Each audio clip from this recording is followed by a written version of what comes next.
The Myrtles Plantation, circa 1796, the home of mystery and intrigue. Who hasn't heard of this place?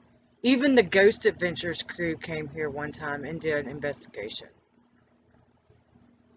It's a popular place. The Myrtles Plantation is a historic home and former antebellum plantation in St. Francisville, Louisiana. Built in 1796 by General David Bradford, it is known as one of America's most haunted homes. There are a variety of legends surrounding the Myrtles, and I'll get into that later. The Myrtles Plantation has seen its share of death.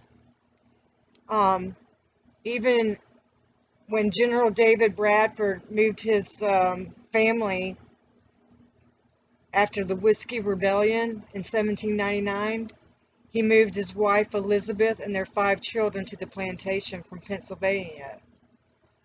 Upon Bradford's death in 1808, his widow Elizabeth continued running the plantation until 1817, when she handed the management to Clark Woodruff, one of Bradford's former law students who had married her daughter, Sarah Matilda. The Woodruffs had 3 children. Now, these 3 children, 2 of them and the mother are the ones supposedly that ate the cake and died. I read it was typhoid fever, but the legend goes is that's how they died. Once Mr. Winter and his wife Sarah moved in, that is the unsolved murder to this day. The Myrtles survived the American Civil War, though robbed of its fine furnishings and expensive accessories. In 1865, Mary Cobb Sterling hired William Drew Winter to help manage the plantation as her lawyer and agent. Winter was married to Sterling's daughter, Sarah, and they went on to have 6 children, one whom died of typhoid fever at the age of 3. The family fortune was lost in the aftermath of the war due to being tied up in Confederate currency, and the Winters were forced to sell the plantation in 1868.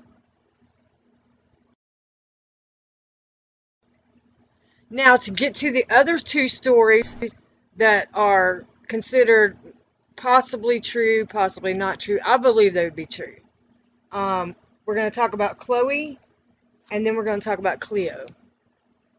Chloe was the slave girl who she was having an affair with Woodruff, and she wanted to be inside the house. She didn't want to be outside in the Louisiana heat, out of where they cooked. So, Chloe actually started to get in trouble in some ways, like she got caught listening in the men's parlor, and the door came flying open and she fell in, and for that she was punished by cutting off her ear.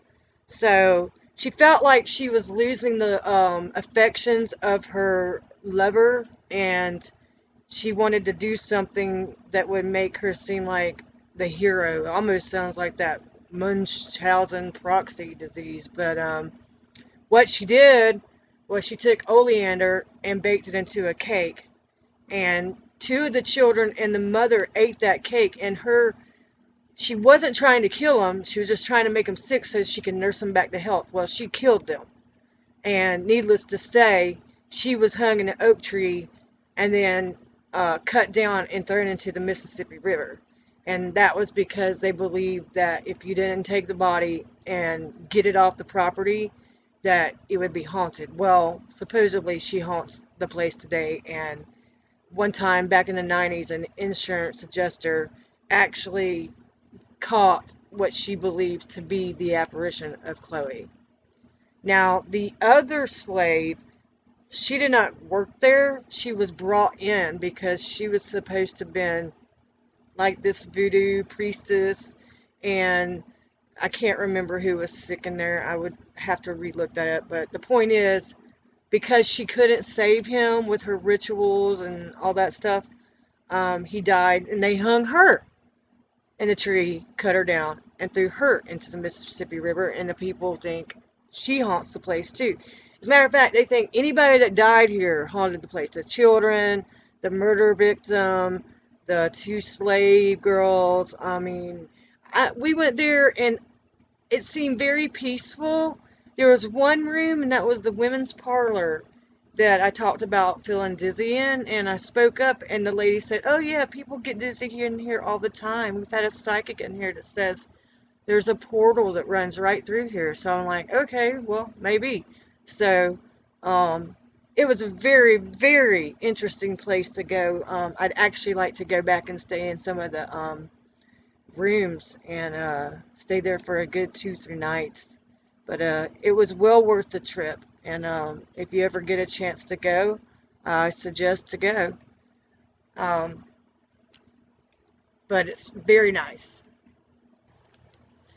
So this concludes the video, and I hope that one day, if you haven't visited this place, put it on your bucket list. I mean, it's very famous. It's anybody that's into, history and paranormal at the same time, this is one of the places to put on your bucket list. So, um, thanks for watching, and please subscribe to my channel and like my videos. I appreciate it so much. I'll see you the next time.